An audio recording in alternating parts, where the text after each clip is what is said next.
कृष्णाय कृष्ण चैतन्य नामने गौरतुषे नमः। हे कृष्ण करुणा सिंधु दीन बंधो जगतपते गोपेश गोपिका कांत राधा कांत नमोस्तुते। तप्त कांचन गौरांगी राधे वृंदावनेश्वरी वृषभानुसुते देवी प्रणमामि हरिप्रिये।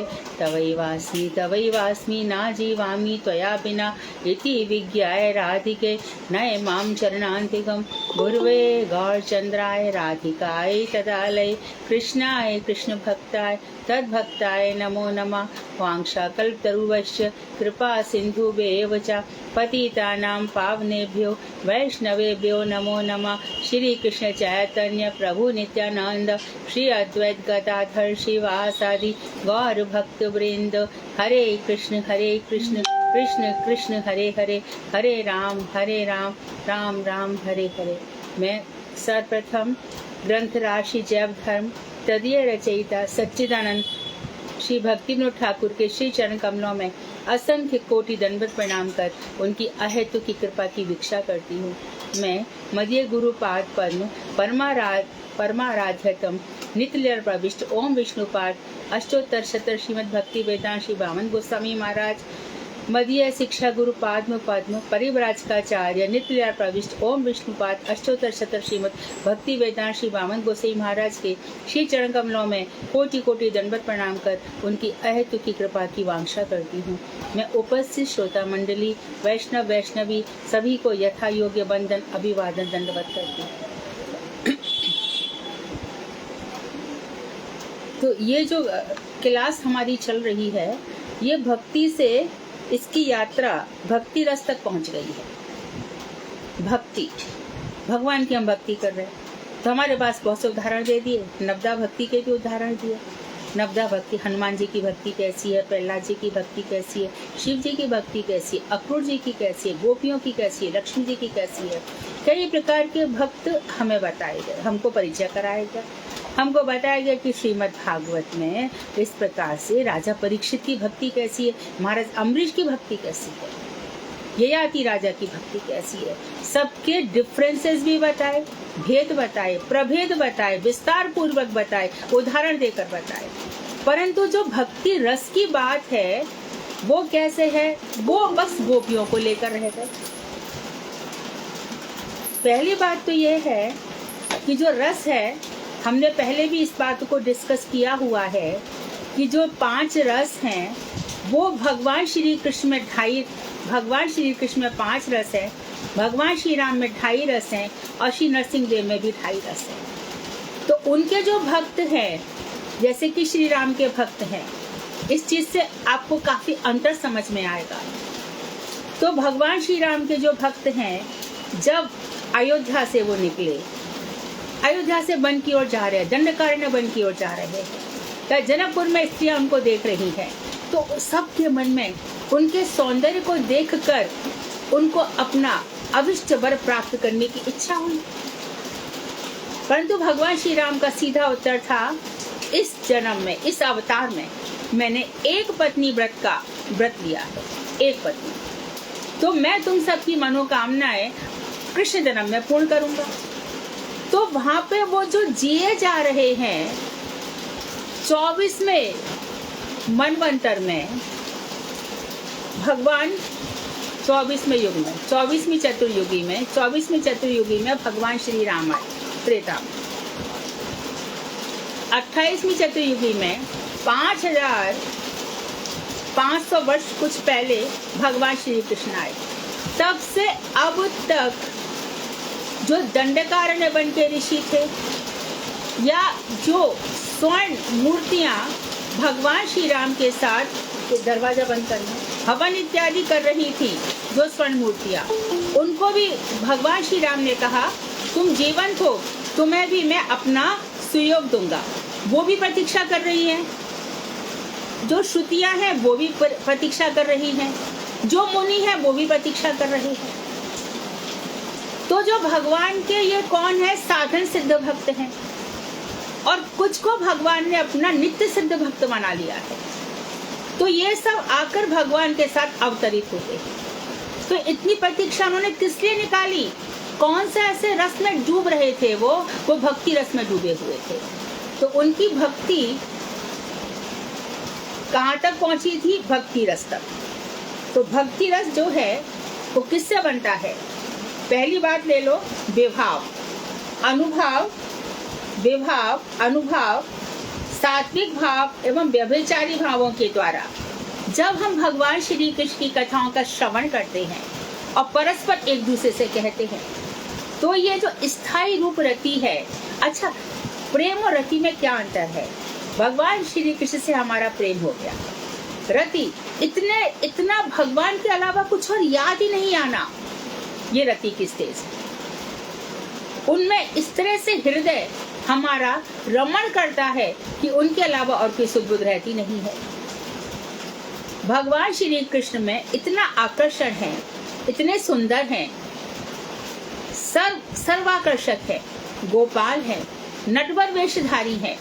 बहुत सी बातें उनके विषय में सुनी जाती, और जब यह सुना जाता है कि पर ब्रह्म परमात्मा कोई और नहीं, भगवान श्री कृष्ण ही है, ब्रह्म कोई और नहीं, भगवान श्री कृष्ण ही है, तो मैं यहाँ कर क्या रहा हूँ? क्यों नहीं मुझे उनसे प्रेम हो रहा है? मेरी गति कहाँ है फिर?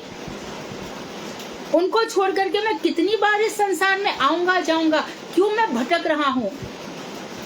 इस तरह से मनुष्य के अंदर विचार आते हैं, तो फिर धीरे धीरे वैधि भक्ति होते होते उनमें मनुष्य राधा रमण, जैसे भगवान श्री कृष्ण राधा जी के साथ रमण करते हैं, इसी प्रकार से मनुष्य भगवान की लीलाओं में, भगवान के गुण में, भगवान के रूप में, भगवान के माधुर्य में रमण करने लगता है।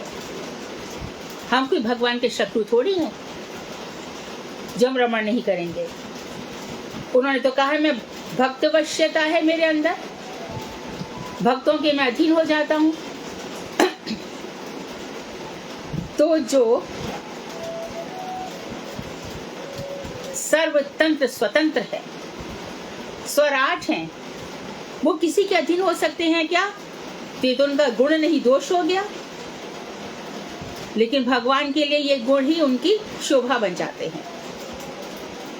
कल हमारे पास, मैं अनुरोध तो नहीं कहूंगी, आगे आई है कि जो आपने पढ़ाया है उसको थोड़ा सा और विस्तार से समझाएं। यद्यपि गौरप्रिया तुमने नोट्स तैयार किए हैं? नहीं है क्लास में, तो थोड़ी चीजें क्लियर नहीं हो रही हैं। आज मैं उनको और क्लियर करने की कोशिश करूंगी। तो आज की क्लास इम्पोर्टेंट इसलिए मानी जा सकती है क्योंकि हम आज की क्लास को बार बार सुनेंगे और अपने रस तत्व को हम और क्लियर करेंगे। तो भक्ति रस मैंने बता दिया। भक्ति रस में कौन कौन सी चीजें होनी चाहिए? विभाव, अनुभव,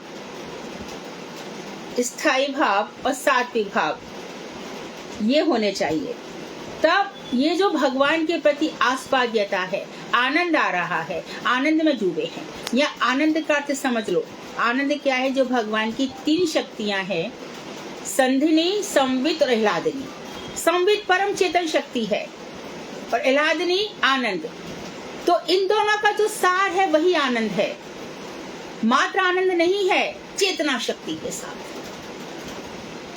नारद जी पूर्ण चेतन है, इसलिए उनको आनंद है, पूर्ण चेतनावस्था है। वाल्मीकि पहले जड़ थे, बुद्धि जड़ थी, प्राकृत थी, जड़ संसार में थी, धीरे धीरे ऐसे आनंद में डूबे कि भगवान श्री राम की भविष्यकालीन उनको लीलाएं दिखाई पड़ने लग गई।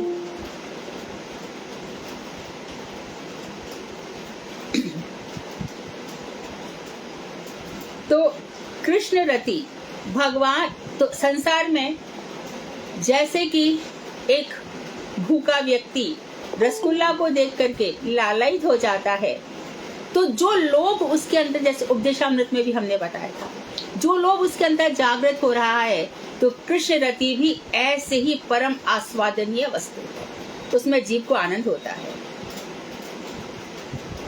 भगवान श्री कृष्ण भगवान श्री राम वन को चल दिए।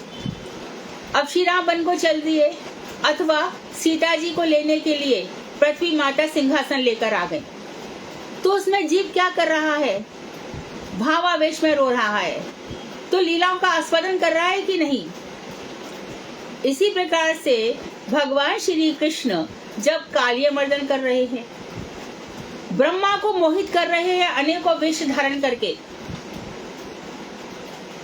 माखन चोरी लीला कर रहे हैं, यशोदा जी के घर के आंगन को फलांगने की बालपन में ऐसी चेष्टाएं कर रहे हैं, तो इसको देख करके क्या होता है? आस्वादन होता है। श्री कृष्ण की लीलाओं को सुनकर देखकर आस्वादन होता है, ये रस है। भागवत में प्रहलाद जी श्री नरसिंह देव को देखकर मानो उनके जो कान है उनकी कथाओं को सुनने के तैयार है, उनकी आंखें लालायित हो रही है, जीभ ऐसे चल रही है मानो उनको चाट लेंगे।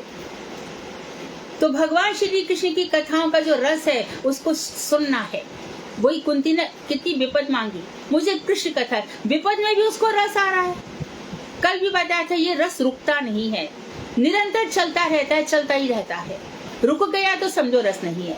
कल भी बताया था कि इसमें मुझे क्या हो रहा वो मतलब नहीं है, मैं कितना जप ध्यान सब, मुझे कृष्ण से कितना प्यार हो रहा है, क्या मेरा हृदय उनको छोड़ करके कहीं और जाने को तैयार है। तो आत्म विश्लेषण, सेल्फ एनालिसिस इसमें होती है। भगवान श्री कृष्ण के अतिरिक्त मुझे और क्या क्या प्रिय है, तो ये प्रिय क्यों है? तब कथाएं आती, अरे चित्रकेतु को उनका बेटा इतना प्रिय था, परंतु जैसी अंगिरा ऋषि आए, नारद ऋषि आए, तत्व ज्ञान हो गया, इधर श्रीवास के आंगन में आ गया। जब बेटा मरने पर भी संवित शक्ति, एलाद्री शक्ति काम कर रही है। श्रीवास आंगन में मृत बेटा है, लेकिन इतना रस है, इतना आनंद है कि वहां पर मृतक पुत्र को भी भूल करके आनंद में डूबा जा रहा है। रस की ऐसे शिखर पर पहुंचे हैं, ऐसी ऊंचाइयां।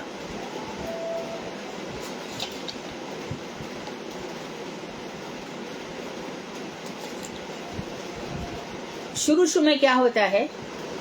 भगवान श्री कृष्ण से हमारी वैधि भक्ति होती है, और वैधि भक्ति करते हुए हम प्रार्थनाएं करते हैं, शांताकारं भुजगशयनं पद्मनाभं सुरेशं विश्वाधारं गगन सदृशं मेघवर्णं शुभांगं लक्ष्मीकान्तं कमलनयनं योगिभिर्ध्यानगम्यं वंदे विष्णु भवभयहरं सर्वलोकैकनाथं।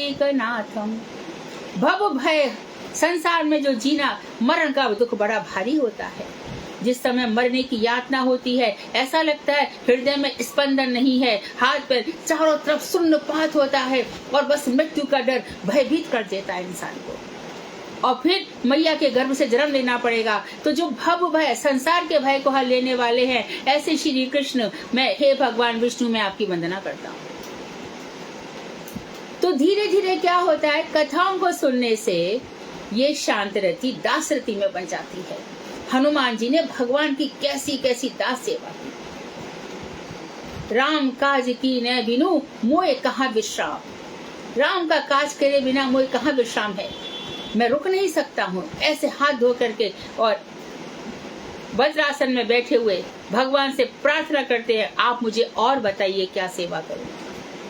तो धीरे धीरे भक्त दास रति में आ जाता है, कोई सेवा मिल जाए, कोई वैष्णव सेवा मिल जाए, तो दास रति से बाद धीरे धीरे भक्ति की रति सख्य रस में परिणत हो जाती है।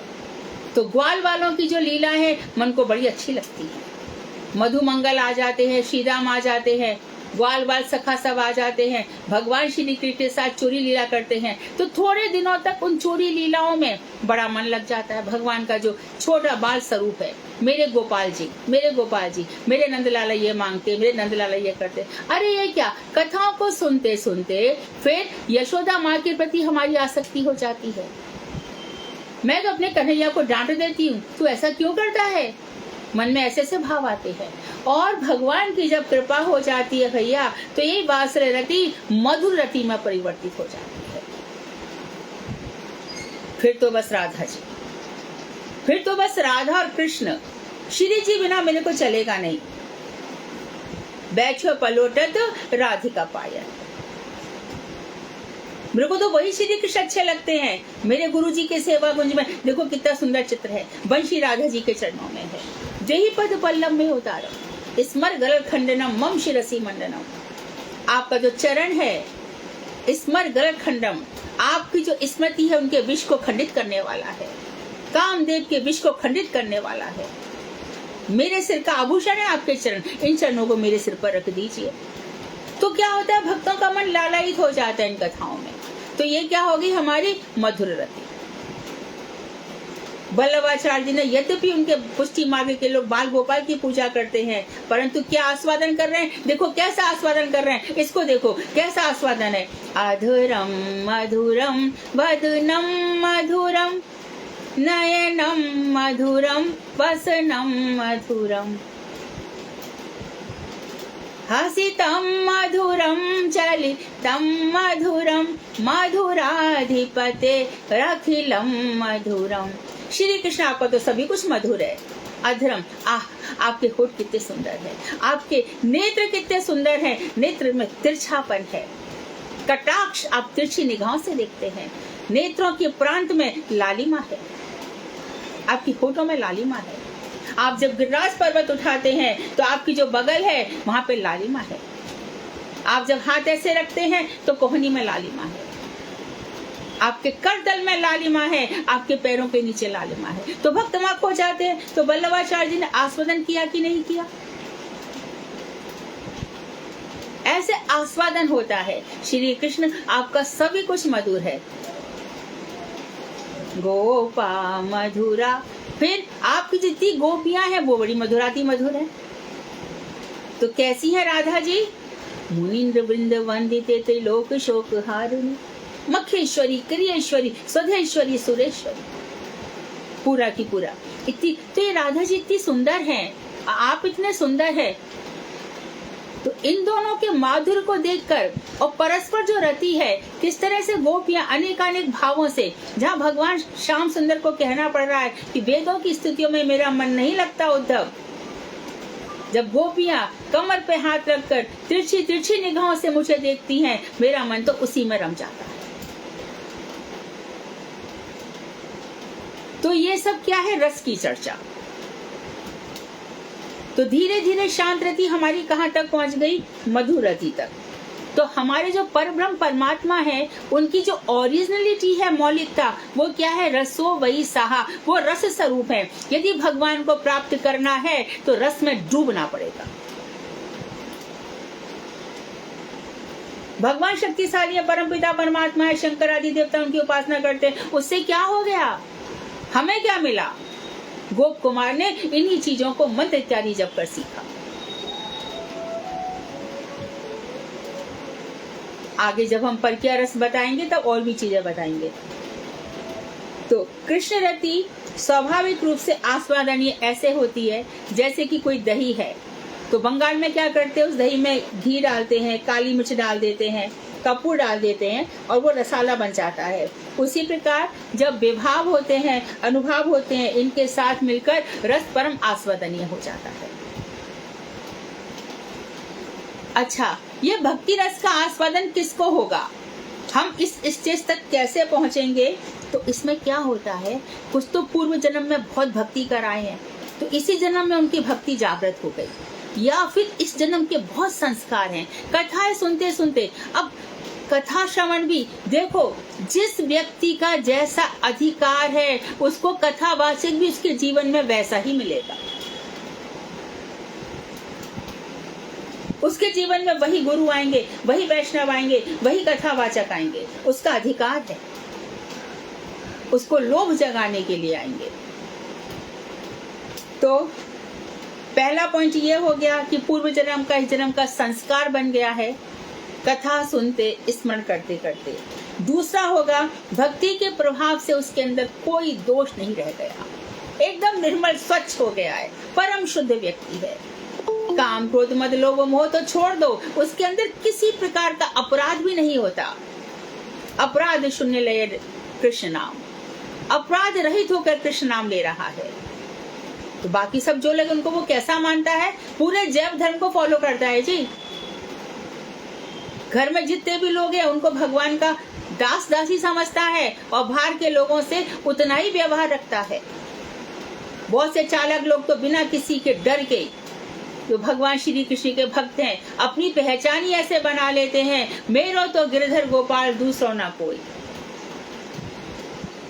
और जाके सिर मोर मुकुट मेरो पति सोई। तो जिसकी ऐसी भावना हो जाएगी तो संसार के पति, संसार के बेटा बेटी ये सब क्या करेंगे? या तो मन इनमें लगा लो या पूरे रस में डूब जाओ। तो रस में डूब जाओ, उनका क्या होगा? तो भगवान ने गीता में कह रखा है, इसका विश्वास रखो, अनन्या चिंतयन्तो माम ये जन्हा पर्युपासते तेषां नित्याभियुक्तानां योगक्षेमं वहाम्यहम्। मैं उनका योगक्षेम मैं वहन करता हूँ, किसका? जो मेरे ही चिंतन में डूबे हुए। तो बात हमारी क्लियर हो गई। भगवान ने संसार की चिंता ले ली।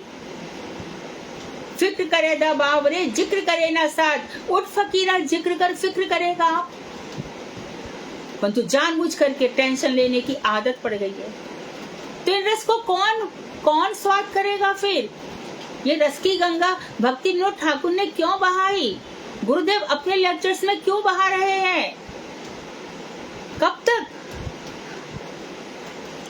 अच्छा, और हम बार बार कह रहे हैं कि शुद्ध सत्व भाव रहेगा, कोई यत्न नहीं करना पड़ेगा, इट्स सेल्फ वो कृष्ण रस में डूबे रहते हैं। कोई बोलता नहीं है, कोई साधन नहीं किया, अपने आप भक्ति रस में डूबे रहते हैं, उन्हीं की चर्चा करते हैं। कुछ और सुना दो, सुनते नहीं है, कुछ और बात कर लो, नहीं मानते, उनसे कह दो शादी ब्याह में चले जाओ, नहीं जाते, कर्तव्य मात्र भी भूल गए सब। अब ऐसे व्यक्ति को घर वाले क्या करेंगे?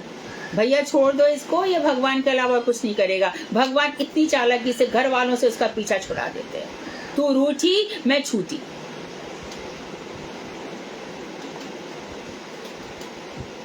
और तो ऐसे जो भक्त हैं इनके अंदर भक्ति रस का आविर्भाव होगा ही होगा, ये हमें बता रहे हैं श्री रूप गोस्वामी। भक्ति रसामृत सिंधु अवश्य ही होगा। और ऐसे जो भक्त हैं वो सर्व ज्ञान संपन्न हो जाते हैं, सब कुछ आ जाता है। जो ये जानता है कृष्ण के अतिरिक्त और कुछ भी सच नहीं है, वो सर्व ज्ञान संपन्न है। और क्या करते हैं? श्रीमद् भागवत की कथाओं में अनुरक्त रहते हैं। भागवत सुनो, लेकिन वक्ता 7 दिन में आखिर कितनी कथाएं सुनाएगा? इसलिए खुद भी पढ़ो। नारद जी के किस प्रकार से 3-4 जन्म हो रहे हैं, खुद तो पढ़ो, देखो ना ये सृष्टि कैसी है, देखो ना प्रहलाद जी की कैसी कैसी भक्ति हो गई। पूरा सप्तम स्कंद बताया गया, कोई कथा सुनाएगा तो 3 दिन निकल जाएंगे, खुद तो पढ़ो ना, तभी तो रस में डूबोगे। और संग करो तो रसिकों का करो। श्रीमद् भागवत में हमारे सारे आचार्यों ने कह दिया कि जो रसिक नहीं है उसका संगी मत करो। निगम कल्प तरोर गलितम फलम शुक मुखा दम्रत द्रव संयुतम पिबत भागवतम रसमालयम मुहु रहो रसिका भूमि भावुका। भागवत का बार बार पान करो। कौन? ए रसिको, रस की आस्वादन की क्षमता है, योग्यता है, कैपेसिटी है, पोटेंसी है। तुम भावुक हो, भावना वाले हो। अरे रात दिन तो आंसुओं की धाराएं बहती हैं। कुछ तो कह गए कृष्ण मेरे से कान में, कुछ तो बोल गए। कभी कभी ऐसे भाव आ जाते हैं, आज देखो भगवान कुछ खाएंगे तो आज मेरी बेटी के मुंह से, मेरे बेटे के मुख से वही निकलेगा जो श्री कृष्ण खाना चाहते हैं। भगवान श्री कृष्ण मुझसे कितने प्रसन्न है, आज मेरा हृदय बताएगा। आज मुझे किसी बात का दुख अनुभव नहीं होता, मुझे मालूम है कि श्री कृष्ण की छाया मेरे ऊपर है।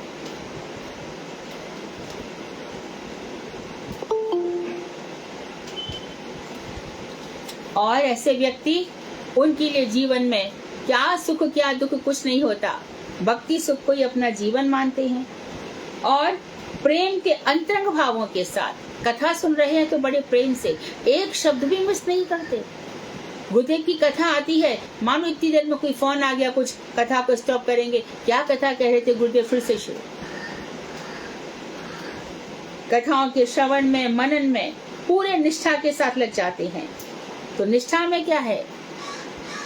निष्ठा के आगे रुचि, रोजमर्रा प्रवृत्ति, वही हॉबी हो जाती है। कृष्ण की कथाएं चल रही हैं। तो इस तरह से श्री कृष्ण के भक्त मुरली ध्वनि, और फिर क्या हो जाता है, मुरली की ध्वनि सुनाई पड़ने लग जाती है। कोई ये ना कह दे कि हमें तो नहीं पड़ती, हमें, अरे पड़ेगी। तभी तो भक्ति विनोद ठाकुर कह रहे हैं कि इस स्टेज तक पहुंचो। इस स्टेज में संसार छूट जाता है। तो इसमें देखिए निर्वेद पहले आता है। हाँ, मैं इतने दिनों तक संसार में भटकता रहा, इतने दिनों तक मैंने अपने आप को कहाँ फंसा लिया, किन किन के चंगुल में फंस गया, किस किस को इम्प्रेस करने की कोशिश करता रहा, कहाँ क्या क्या करता रहा, सिर धुनता है, पछताता है, मैंने अपना जीवन कितना बर्बाद कर दिया। तो ये रति है।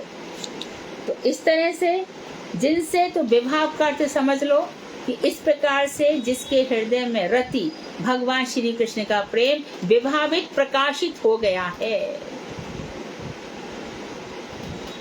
उसको विभाव कहते हैं। प्रकाश होना, प्रेम से हृदय प्रकाशित है। जब देखो जब हंसते ही रहते हैं। भगवान श्री कृष्ण का जन्म होता है, उछल उछल के तुम लोग नाचते हो, खूब गाते हो। क्यों? कौन नचा रहा है? जियो श्याम लाला, जियो श्याम लाला।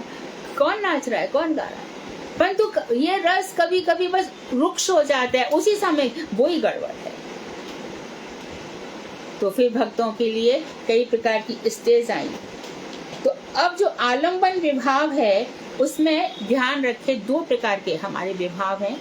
मैं बहुत क्लियर कर रही हूँ, और आप कृपा करके इसको सुनिए, बार बार सुनिए।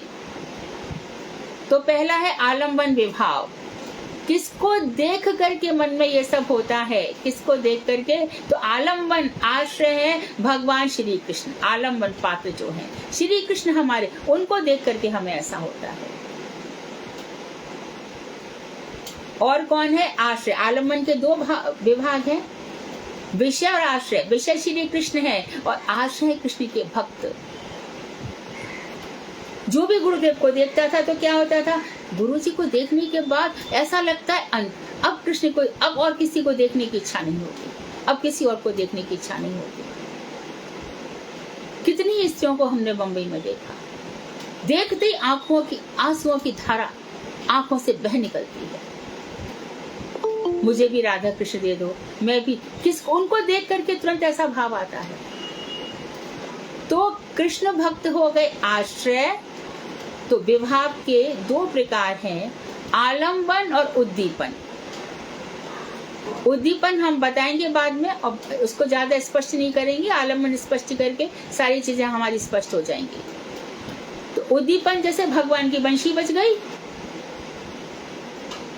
भगवान दोनों कानों में एक ही फूल पहनकर निकल रहे हैं, और गोप क्या कर रहे हैं? बरहा पीड़म वेणुगीत, बरहा पीड़म नटवर वपु कर्णयो कर्णिकारम बिभ्रतवासा कनक कपीशम वैजयंतीम चामाला रंध्रान वेणो रधर सुधया पूर्यन गोप वृंदई वृंदारण्यम स्वपद रमणम प्राविशत गीत कीर्ति। अरे मैंने वृंदावन धाम देखा, भगवान श्री कृष्ण के चरण अंकित है। अरे वो किशोर आ रहे हैं, माथे पे भी उन्होंने फूलों की माला पहन रखी है, गले में फूलों की माला पहन रखी है, वैजयंती माला उनके घुटनों तक लंबी है। पौगंड अवस्था है 5 से 10 वर्ष के बीच में, और आगे पीछे भी इसी तरह से लता पताओं से, फूलों से सुसज्जित उनके बाल। गोपाल जो सखा है, भगवान श्री कृष्ण की जय जयकार करते चले आ रहे हैं।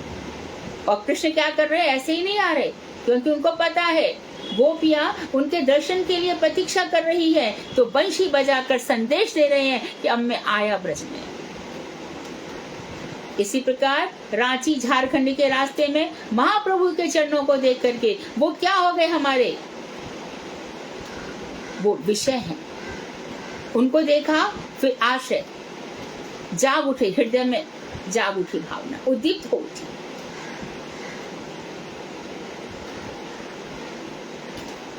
कृष्ण के रूप में वो विषय है, महाप्रभु जी के रूप में आश्रय है। अच्छा, तो श्री कृष्ण भक्त ये फिर भक्ति रस के आश्रय हैं। और जो कृष्ण के शत्रु है, जहाँ भी आता है विरुद्ध भाव, विरोधी प्रवृत्ति, कंस इत्यादि, ये कृष्ण के विरोधी हैं, जो हमारे लिए अनुकूल नहीं है। ये विरोधी हो गए, प्रति विपरीत स्थितियां हो गई। श्री कृष्ण दो रूप में दिखाई देते हैं। कभी तो वो अन्य रूप धारण कर लेते हैं, जैसे कि जिस दिन ब्रह्मा मोहन लीला हुई थी, उस दिन बलदेव भैया साथ में नहीं गए थे, लेकिन एक दिन, एक साल में ये लीला हो गई। अघासुर को मार करके गोप बालकों ने 5 वर्ष में अवस्था हुई, 6ठे साल में ब्रज में प्रवेश किया। तो 1 साल से पहले, 4-5 दिन पहले बलराम देख रहे हैं कि मैं जिस भी गोपाल को देखता हूँ सब चतुर्भुज स्वरूप दिखाई दे रहे हैं, सबके सिर पर मोर मुकुट है। जितने बछड़ों को देखता हूँ वो सब मुझे चतुर्भुज दिखाई दे रहे हैं, ऐसा क्यों हो रहा है? तब उन्होंने ध्यान किया और श्री कृष्ण से बात की, ऐसा क्यों है? ब्रह्मा को मोहित किया है, मोहित करने में श्री कृष्ण सबसे आगे है। तो इस तरह से भगवान श्री कृष्ण अन्य रूप धारण कर लेते हैं और हृदय में भगवान के अन्य रूप से भी हमारे हृदय में उद्दीपना जागृत हो जाती है।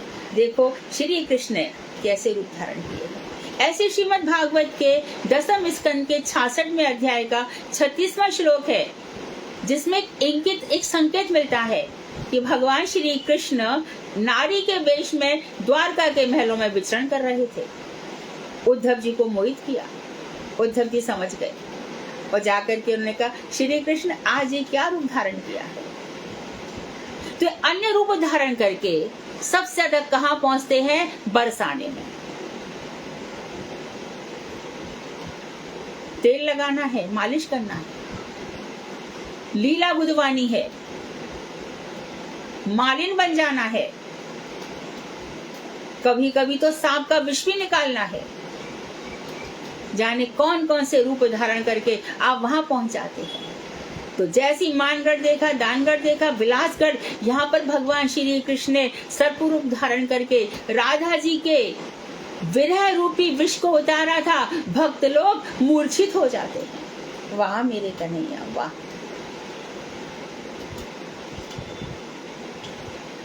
तो ये सब रस है, तो ये अन्य रूप है। और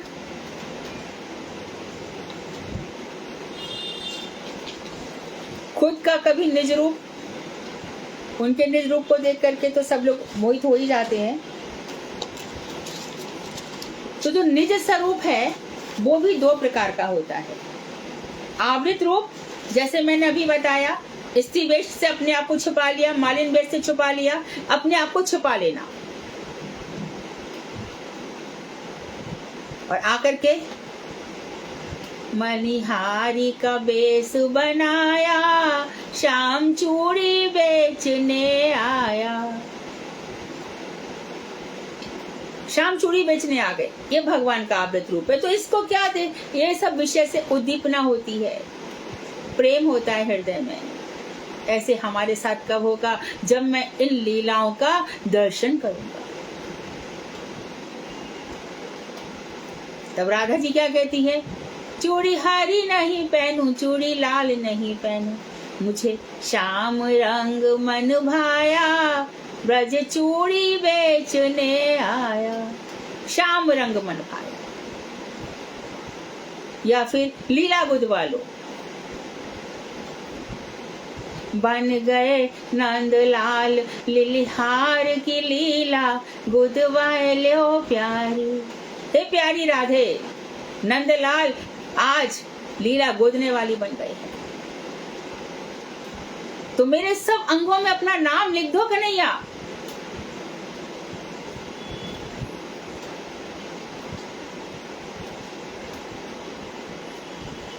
इस तरह से होगा तो हृदय में अनेक अनेक भाव जागृत होंगे। तो भगवान के प्रकट रूप को देखा, गोपियों के प्रेम को देखा। अरे ये क्या, नारद जी ने भक्ति स्तुति लिखा और नारद कुंड में जाकर के बोले, हे भगवान, नारद ये गोपी, मैं भी गोपी बन जाऊं। ब्रह्मा कुंड में ब्रह्मा जी कह रहे हैं मैं भी गोपी बन जाऊं, और शंकर जी कह रहे हैं गोपीश्वर महादेव बनकर मुझे भी गोपी बना दो। इन सब के विषय श्री कृष्ण है, हमारी तुम्हारी तो बात ही क्या है। तो जिन शंकर जी को हम पाने चले, देखा वो तो श्री कृष्ण में व्यस्त है। He is totally busy, doesn't have time for us.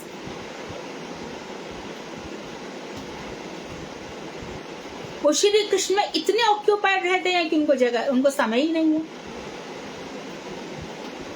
कभी कभी भगवान राम की भी कथा कहते हैं, ओ माँ कहूँ मैं चरित्र सुहावन, मैं राम की कथा सुनाता हूँ सुनो। अमर गुफा में गए तो मैं कृष्ण की कथा सुनाता हूँ सुनो। इसलिए वो अपने फॉलोअर्स को कृष्ण भक्ति दे देते हैं। तो भगवान का जब हम देखते हैं, दर्शन करते हैं, कभी कभी श्री विग्रह में साक्षात श्री कृष्ण लग रहे हैं। राधा रमण जी का विग्रह देखो, दीर्घ विष्णु का विग्रह देखो, बस पर श्रीवत्स चिन्ह है, बक्ष पर, कानों में मकराकृति कुंडल,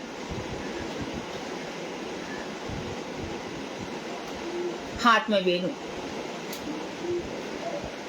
कस्तूरी तिलकम ललाट पटले वक्षस्थले कौस्तुभम नासाग्रे वरमौक्तिकम करतले करे वेणु कंकरम सर्वांगे हरिचंद्रम सुललितम कंठे चा मुक्तावली और गोप स्त्री परिवेष्टितो विजयते गोपाल चूड़ामणि।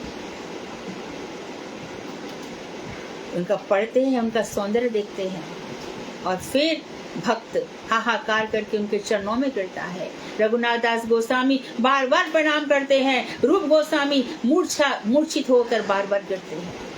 हे नाथ, उत्कलिका वल्लरी, अपने जीवन के अंतिम समय में उन्हें वहां पर नित्य धाम गोकुल में घटित घटनाएं याद आती हैं।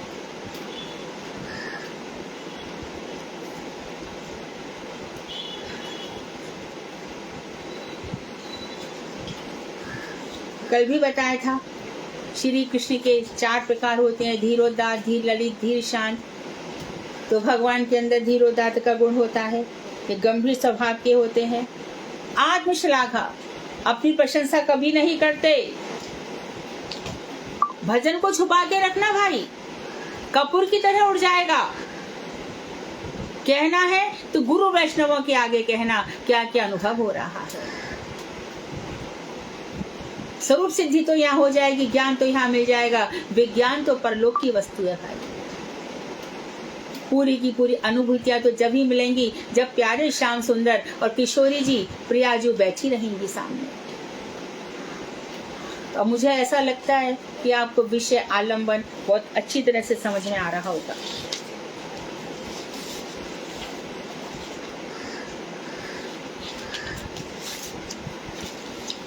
हमने ऐसा भी वर्णन किया था कि श्री कृष्ण के अंदर महादोष होते हैं।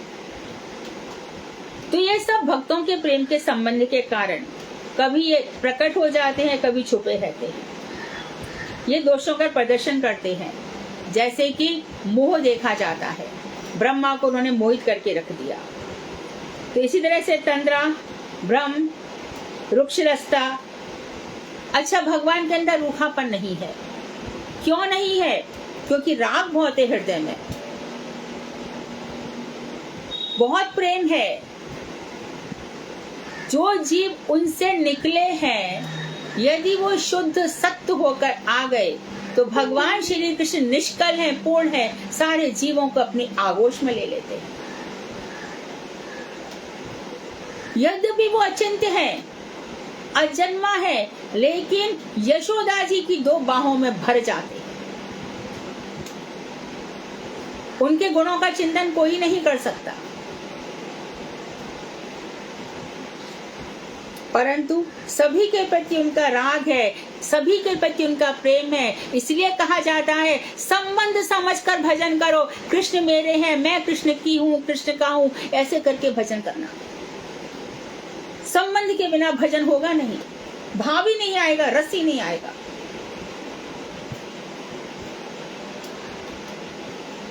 इसलिए बार बार कह रहे हैं कि संबंध के साथ भजन करो। जब संबंध हो गया फिर अभिधेय शुरू होगा। तब हमारे प्रयास शुरू होंगे। एकादशी व्रत और क्या क्या हम लोग जो करते हैं, सब प्रयास करते हैं, भजन इत्यादि। हमारे दीक्षा मंत्र किसके लिए दिए गए हैं? गुरु जी के साथ संबंध है, महाप्रभु के साथ संबंध है, राधा जी के साथ संबंध है, गोपेश गोपिका कांत राधा कांत जो हैं उनके साथ हमारा संबंध है। स्टेज बाई स्टेज गोपेश, फिर गोपिका कांत, राधा कांत नमस्ते।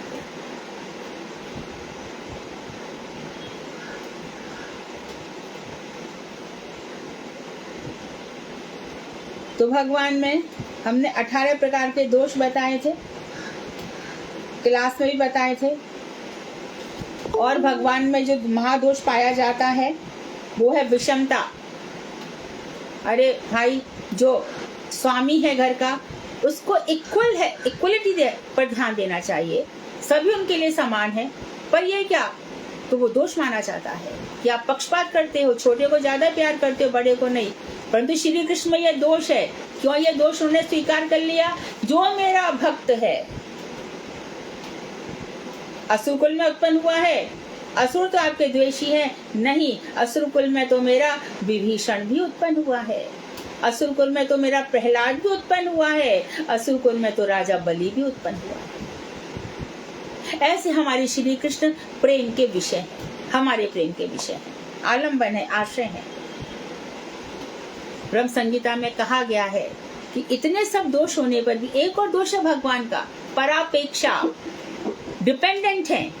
अरे सर्वतंत्र स्वतंत्र स्वराट भगवान डिपेंडेंट है।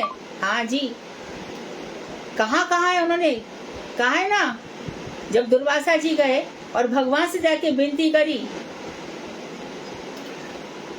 कि ये मेरे को इस सुदर्शन चक्र के तेज से बचा लो, तब क्या कह दिया दुर्वासा, क्या करूं मैं, अहम भक्त पराधीन,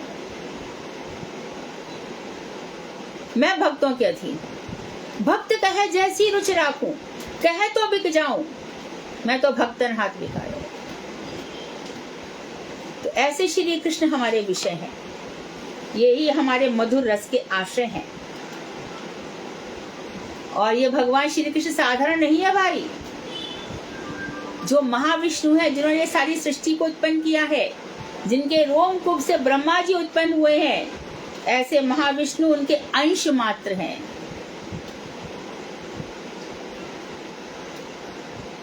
भगवान के अंदर जैसे 18 महादोष हैं, ऐसे भगवान के अंदर 8 गुण भी हैं जो हमने वर्णन किया था। पहला गुण है शोभा, दूसरा विलास, तीसरा माधुर्य, चौथा मांगल्य, पांचवा स्थिरता, छठा तेज, सातवां लालित्य और आठवां औदार्य।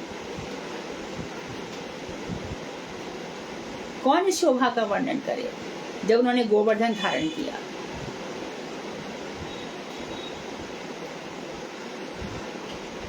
अरे मैंने ना पहचानो श्याम, जाने नख पे गिरवर धारे लियो।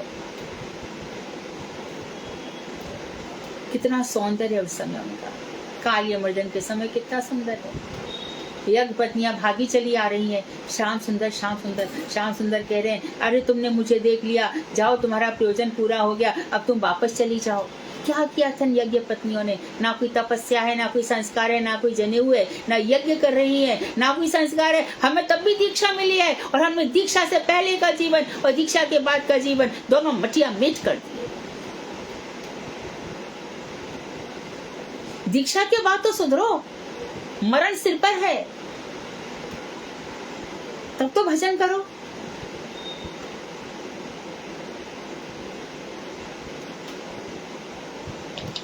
इस बार भी दीक्षा लेकर कभी भजन नहीं हुआ, तो दीक्षा ली किस लिए थी?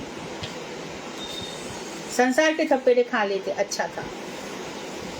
तो भगवान श्री कृष्ण इन ग्वालिनों पे कृपा करते हैं। ग्वालिन आकर के कहती है, विष जला प्याद व्याल राक्षसाद, वर्ष मैरुताद वैद्युता नराज। कन्हैया, ऐसी बारिश हो रही है, कभी हमें मार देते। आपने हमको बचाया क्यों? ये मेरा प्रसंग जा रहा है, मैं थोड़ी भावावेश में आ गई हूँ। रास पंचाध्यायी में गोपी गीत होता है। तब गोपियाँ कहती हैं कि अपने विरह से हमको क्यों मार रहे हो? जब इतनी मूसलाधार बरसात हुई तब तो हमको बचा लिया, इतनी बिजली कड़क रही थी, इस तरह से विरह दे देकर क्यों मार रहे हो? क्यों हमारे हृदय को संतप्त कर रहे हो? इससे अच्छा तो हम पहले ही मर जाते।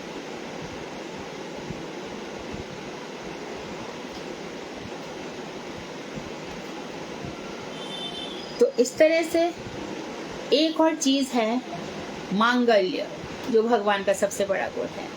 देवता निश्चिंत क्यों घूमते हैं? एक तो उनका ये भाग्य है कि वहां पर उपेंद्र भगवान वामन स्वर्ग में है, विराजित है। उनको पता है कृष्ण हमारी रक्षा कर रहे हैं अनेक अवतार के रूप में, हमको भरोसा नहीं है, इसलिए हजारों चिंताएं सिर पर लेकर बैठे। क्या होगा, क्या होगा, इतना और हो जाए फिर, इतना और हो जाए फिर, इतना और हो जाए फिर।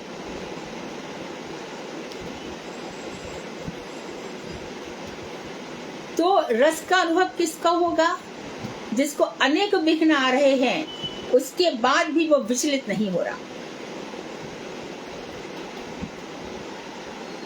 भगवान श्री कृष्ण को देखो, भगवान शंकर आ गए युद्ध के लिए और अभी कृष्ण को पहचान नहीं पा रहे हैं। और उन्होंने कहा कि 28 दिनों तक युद्ध कौन मेरे सामने कर सकता है? वो निश्चित रूप से कृष्ण होंगे। तो वहां पे क्या हुआ कि जो बाणासुर था वो पार्वती की माता, जो पार्वती की प्रतिमूर्ति थी, छाया मूर्ति थी, कोटरा, उसकी उपासना किया करता था देवी की। असुर अक्सर देवियों की उपासना नहीं करते रहते, वही असुर होते हैं, क्योंकि बहुत भोग संपत्ति चाहिए, इनका मन ही नहीं बढ़ता। तो उसी समय जो कोटरा देवी थी वो नग्न अवस्था में आ गई, परंतु हमारे कृष्ण विचलित नहीं हुए। उन्होंने तब भी बाणासुर की 4 भुजाएं रखकर हजारों भुजाएं काट डाली। तो भगवान श्री कृष्ण अनेक विघ्न बाधाओं में भी हमारी रक्षा करेंगे और करते हैं। आगे भी वही करेंगे जिसने अब तक की है।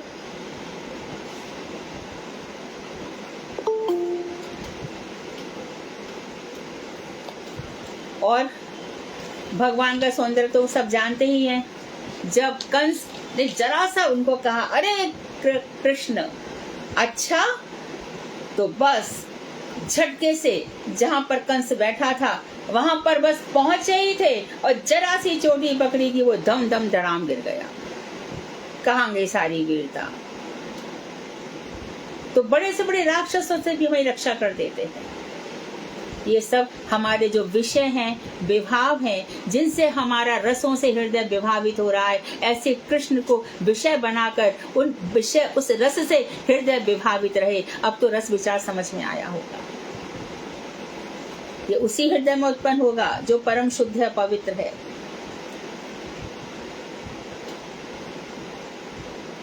कृष्ण और देखो क्या कर लेते हैं, राधा जी की मस्तक पर, उनके हृदय पर सुंदर सुंदर गेरू से रंगों से मकरी डिजाइन बना रहे थे। इतनी देर में अरिष्टासुर आ गया। अब देखो यहाँ कोई तो कहेगा संसारी दृष्टि में तो घृणित है, बहुत घिनौना है कि वो अपनी पत्नी के साथ बैठा है। अरे इसको डिस्टर्ब मत करो, पत्नी के साथ बैठा है। अरे वहां मत जाओ, पत्नी के साथ बैठा है। अरे पत्नी हो गई ना, पति हो गया ना, आफत हो गई, क्या हो गया पता नहीं। तो वो वहां पर है, अरिष्टासुर आ गया। भगवान श्री कृष्ण राधा जी के साथ रमण में बैठे हुए हैं, और लेकिन उसी समय अरिष्टासुर को मारने के लिए बाहर आ गए। ये भगवान का तेज है। तेजवसी तेजोमयी देही, आप तेजवान हैं, मुझे तेज दीजिए। किस चीज के लिए तेज दीजिए? संसार में जितने भी अरिष्टासुर हैं, काम, क्रोध, मद, लोभ, मोह, ईर्ष्या, इन सब के सिर पर मैं पैर रखकर खड़ा हो जाऊं।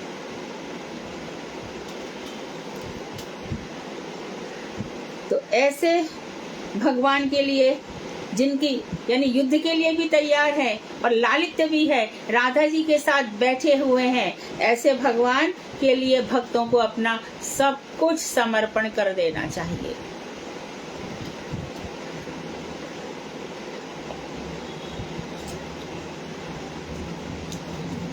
अब श्री कृष्ण के परिकर पार्षद, तो श्री कृष्ण के सहायक हम देखते हैं, भागुरी ऋषि, गर्गाचार्य ऋषि उनके सहायक हैं।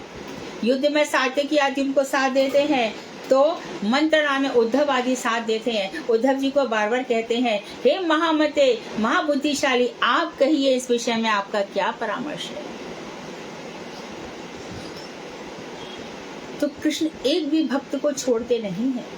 प्रेमी भक्त हो, प्रेमातुर हो, कोई भी हो, कौन सा भक्त मुझ में लगा हुआ है, कितना समय मुझको डिवोट करता है, अपना से कितना भाग मुझे डिवोट कर पाता है, इन स्थितियों में भी वो मुझे किस तरह से करता है, ये सब भगवान अंतरात्मा हृदय में बैठकर साक्षी बनकर देखा करते हैं।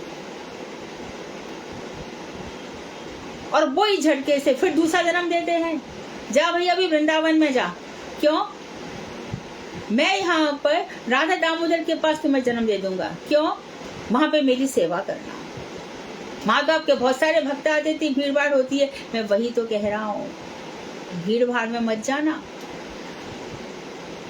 सनातन गोस्वामी ने महाप्रभु जी से यही कहा कि भीड़ को लेकर के जाना ये कोई परिपाटी नहीं है। तो कैसे जाना? मुझे हृदय में विराज कर ले, मैं तो हृदय में ही हूँ। ध्रुव ने कहा भजन किया? मधुवन में। कौन सा मंदिर था वो तो पता नहीं। परीक्षित ने कहा कथा सुनी? कौन सा मंदिर था? पता नहीं। प्रहलाद जी ने कौन से मंदिर में भजन किया? नारद जी ने? नहीं पता। तो वृंदावन धाम दे दूंगा, और कहीं दे दिया तो क्या बात है, हृदय में तो मैं ही हूं, बस रियलाइज करने की देर है। तो भैया भक्त जो अभी अभी जात रति साधक है, अभी कथाओं को सुन करके रति प्रेम उठ गई, और ये रति से लेकर कहां तक जाता है? महाभाव तक, महाभाव पर्यंत पहुंचता है।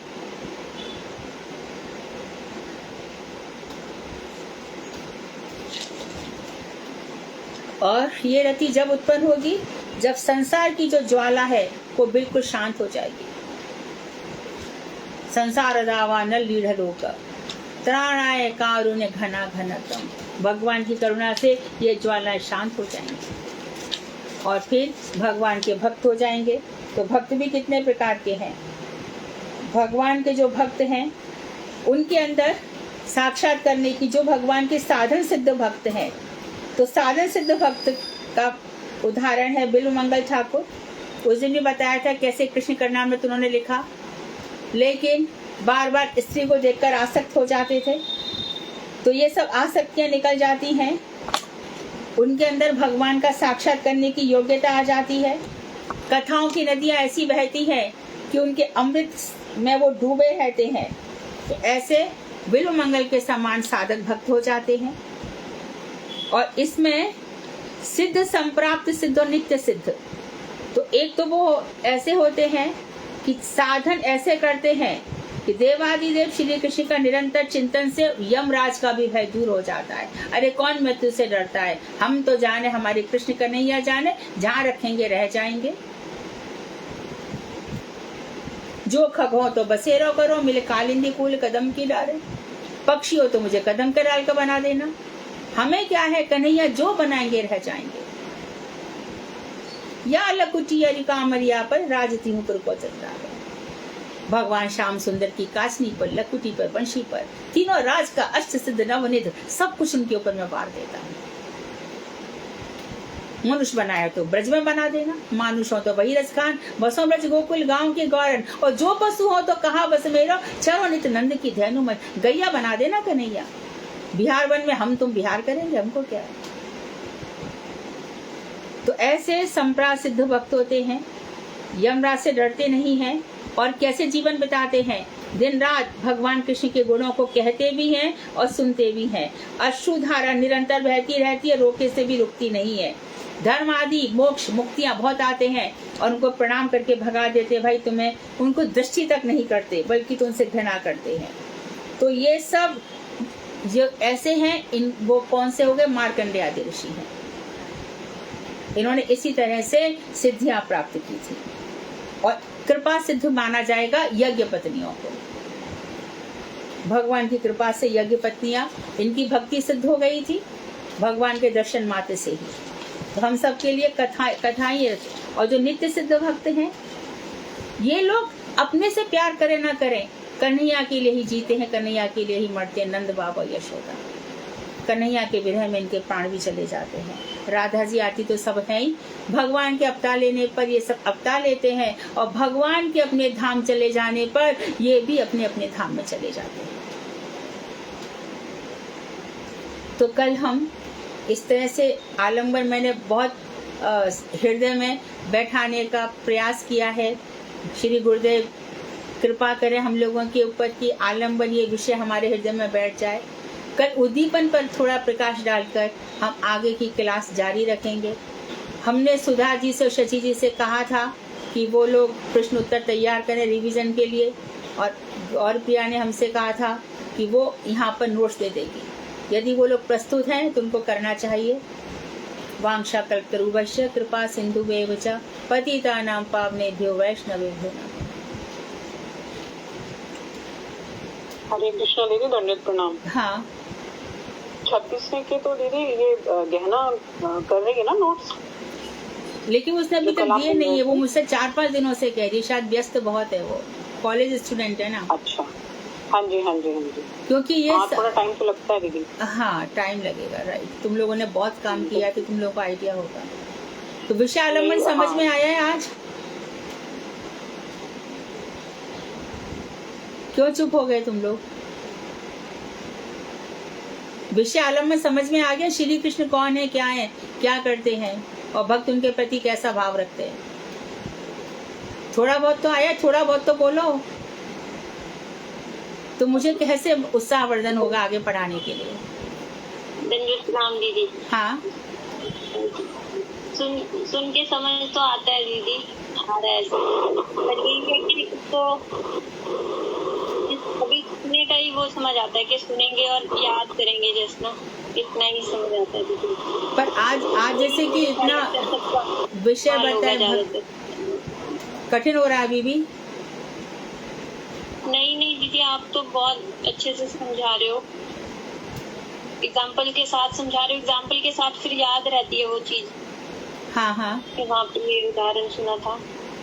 आप बहुत अच्छे से समझा रहे हो, आप इसको ऐसे कंटिन्यू रखना दीदी। वही है कि रस की बातें तभी आएंगी ना विशाखा, जब हृदय पूरा, हमारी योग्यता भी वैसी हो। योग्यता, हाँ, लेकिन एक बात जरूर है कि सुन करके कभी ना कभी कुछ ना कुछ हो ही जाएगा। हाँ जी, बस यही है कि संस्कार बनेंगे हमारे और थोड़ा लोभ आएगा, लोभ आ जाएगा, राइट। यही है आपकी बहुत बहुत कृपा है जो हम ये सब सुन भी पा रहे हैं आपकी वजह से। हाँ, नहीं तो इसको छोड़ा भी जा सकता है, पर लाभ कुछ नहीं होगा। बार बार सुनने से कभी ना कभी तो कुछ ना कुछ हो ही जाएगा। हाँ जी दीदी, बस आप इसको एक बार करवा ही दो। तो मैं आलम्बन आज करा दिया, कल मैं उद्दीपन करा दूंगी, फिर उसके बाद वो स्थायी भाव करा दूंगी, क्योंकि बाकी सब तो सरल था। किसी और का प्रश्न?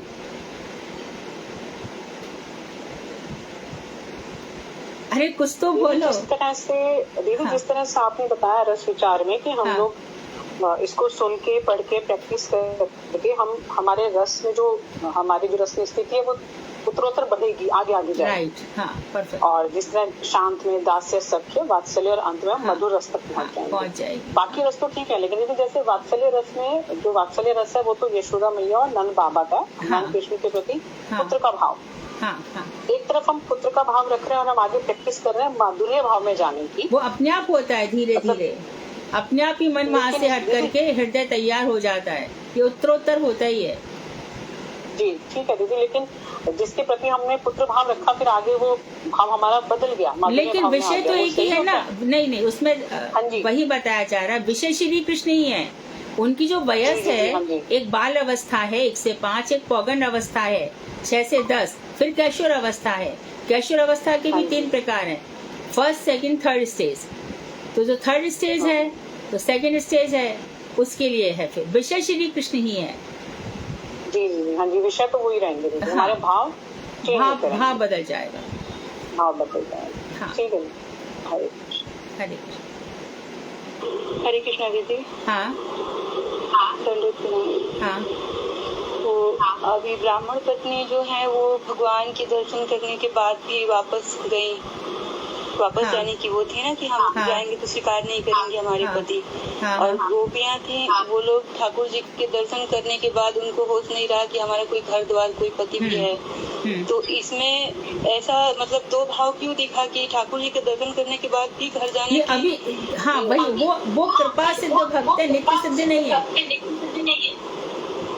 अच्छा, उतनी ही कृपा हुई है उनको, बस उतनी ही मात्र के।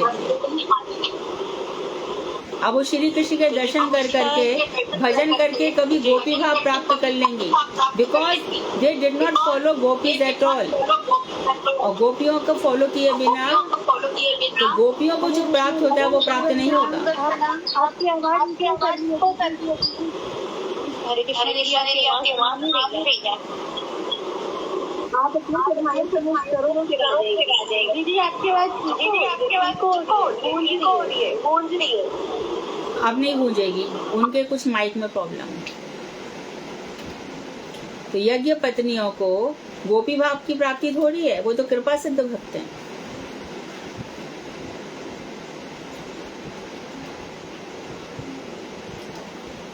और कोई कुछ? हाँ हरे कृष्णा दीदी, दंडवत प्रणाम। हाँ दीदी अभी आपने बताया कि जैसे अभी हम पुत्र का भाव रख रहे हैं, मेरा भी ऐसे ही है, घर में लड्डू गोपाल है, तो वो माधुर्य भाव में धीरे धीरे चेंज हो जाएगा। बिल्कुल होगा। कृष्ण की जब राधा कृष्ण की कथा सुनने से भाव चेंज हो जाते हैं, बिल्कुल साधन करने से हो जाएगा। और जैसे आपने बताया ना कि संसारिक वासनाएं जब तक खत्म नहीं होंगी तब तक रति भाव में होगी ही नहीं नहीं होगा दीदी, क्योंकि ना मैंने भी आजमा लिया कि जब तक हम प्रेणादपि सुनिचेन तररपि संशय अमानी ना मंजन कीर्तनिया सुधारी नहीं होंगे ना, तो नहीं हो सकता भजन। हो ही नहीं हो सकता, हमें झुकना ही पड़ेगा हर सिचुएशन में। जो है मतलब ऋण से भी अधिक अपने आप को हम कुछ भी नहीं है, ऐसे करके तब हो जाता है। मेरा हरि नाम भी उसी दिन होता है जिस दिन मैं ये सब करती हूँ। ठीक है, इग्नोर जैसे आपने बताया था, इग्नोर तब हो जाता है, नहीं तो नहीं होता। हरे कृष्ण। राइट, हाँ हरे कृष्ण।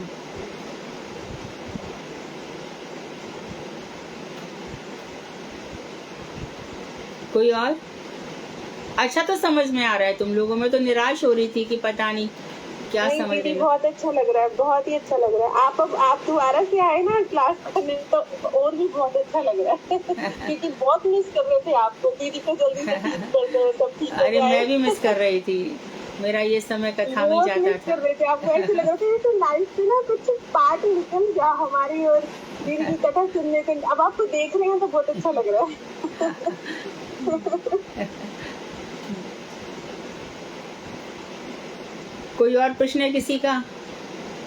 कथा को विराम दे दें। कल उद्दीपन भाव और समझा दूंगी थोड़ा सा, फिर हरे कृष्णा दीदी। हाँ प्रणाम। हाँ दीदी आपने वो ठाकुर जी के निजी स्वरूप बताए थे ना। हाँ उसमें बोले थे आपने कि दो होते हैं, एक तो टूटी वाला बन के आते हैं, तो वो दूसरे में आपने क्या बताया? फिर से बोलो। 2 होते हैं, उसके आगे समझ में नहीं आया। निजी स्वरूप जो ठाकुर जी के आपने बताए, निजी स्वरूप अन्य रूप। हाँ उन्होंने वो तो ब्रह्मा को लीला में वेश और आवृत रूप है। कभी कभी अपने को ढक लेते हैं कृष्ण, जैसे मनिहारी वेश बनाया। और ऐसे उद्धव जी ने देखा द्वारका में एक दफे वो स्त्री बन के घूम रहे थे, ऐसे सब कुछ अपने को छुपा लेते हैं। भक्तों के पास आते हैं, कोई कोई भक्त कहता है ना, इस रूप में आगे भगवान मेरी रक्षा कर गए, तो आवृत रूप है तो नित्य किशोर, लेकिन बालक रूप में छुपा लेते हैं अपने आप को, पौगंड अवस्था में छुपा लेते हैं। ठीक है दीदी, समझ तो आ रहा है, लेकिन अभी हम इसको डिफाइन नहीं कर पा रहे, लेकिन सारी बातें जो है समझ आ रही है। अब नोट्स इतना सुंदर मुझे लग रहा है कि हाँ कुछ तो समझा है तुम लोगों ने। नहीं समझ आ रहा है दीदी, बहुत अच्छे से समझ आ रहा है। और दीदी लास्ट वाला एक बार ये 18 प्रकार के जो दोष ठाकुर जी के बारे में बताया आपने, वो बहुत समझने लायक नहीं है। वो तो ऐसी बताते कि जो दोष होते हैं ना, तो उनको भगवान अपने भक्तों के लिए स्वीकार कर लेते हैं। जैसे कि भगवान को समान होना चाहिए, पर भक्तों के लिए वो विषम हो जाते हैं, पक्षपात हो जाता है भक्तों के लिए। तो इस तरह से मोह नहीं होना चाहिए, पर ब्रह्मा जी वो मोहित कर लेते हैं। ऐसे थोड़ा बहुत भगवान दोषों को ले लेते हैं।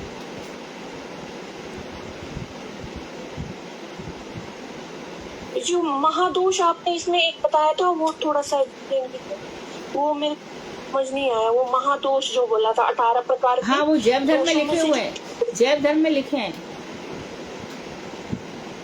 तो उसी से एक बार फिर से सुनेंगे लेक्चर, और थोड़ा सा और पढ़ेंगे। तुम ये 18 दोष ये रिकॉर्ड में सुनोगी तो आप सुन भी लोगी। ठीक है दीदी, फिर से एक बार ही रिपीट करना, क्योंकि कल का लेक्चर थोड़ा मिस हो गया ना, तो इसलिए हम फिर से इसको सुन के कर लेंगे। ठीक है, हरे कृष्ण। हरे कृष्ण। ठीक है, फिर कल मिलते हैं। वांछा कल्पतरुवश्य कृपा सिंधुभ्येव च पतितानां पावनेभ्यो वैष्णवेभ्यो नमो नमः। अभी रूबी शालू कुछ बोलते ही नहीं है, इन्होंने क्या समझा मालूम नहीं। हरे कृष्णा दीदी, दंडवत प्रणाम। कुछ समझ में आ रहा है दीदी थोड़ा थोड़ा। अब मेरे को डर लगता है कि मैं कुछ बोल दूं तो गड़बड़ ना हो जाए। क्यों? पता नहीं आ रहा दीदी, कल की कथा भी मुझे समझ में आई, आज भी आई दीदी, थोड़ा थोड़ा आ रहा है। और मैं तो ज्यादा पढ़ी लिखी नहीं हूँ, मगर मुझे ये मतलब मैं अपने हिसाब से आज मैं जम्मू वाली माता जी से डिस्कस कर रही थी कि मतलब मुझे ऐसा लग रहा ना कि सेवा और हरि नाम से ना हम बहुत जल्दी समझ पाएंगे। तो दीदी अपने प्रयास तो बहुत कर रही हूँ कि मैं अच्छे से समझ पाऊँ, और मैं अच्छे से जो आप स्टेज बता रहे हो ना, वो स्टेज हम भी कुछ कर पाए कि हाँ हमारे तो तुम समझ तो रही हो सारी बातें कि स्टेज आएंगी तब ऐसा सब कुछ हो जाएगा, यही तो समझना था। मुझे भी वही समझना है। सब स्टेज के ऊपर डिपेंड करेगा। परफेक्ट है। था मुझे समझ। और एक चीज है दीदी कि मेरे साथ क्या हो रहा है अभी, जैसे आप जो चीज बता रहे हो, जैसे आप बताते हो तो बड़ा याद रहता, सब कुछ याद रहता, बड़ा कोशिश करती हूँ कि हमेशा याद रहे, नहीं रहता। मगर जब मैं हरि नाम करती हूँ ना, तो फिर मुझे वो चीज याद आता है। अच्छा दीदी ने ऐसे बताया था, अच्छा ऐसे होता है, नहीं हाँ ये ऐसे होता है। तो दीदी प्रयास मैं पूरा कर रही हूँ। हाँ, समझ आ रहा है वो तो थोड़ा।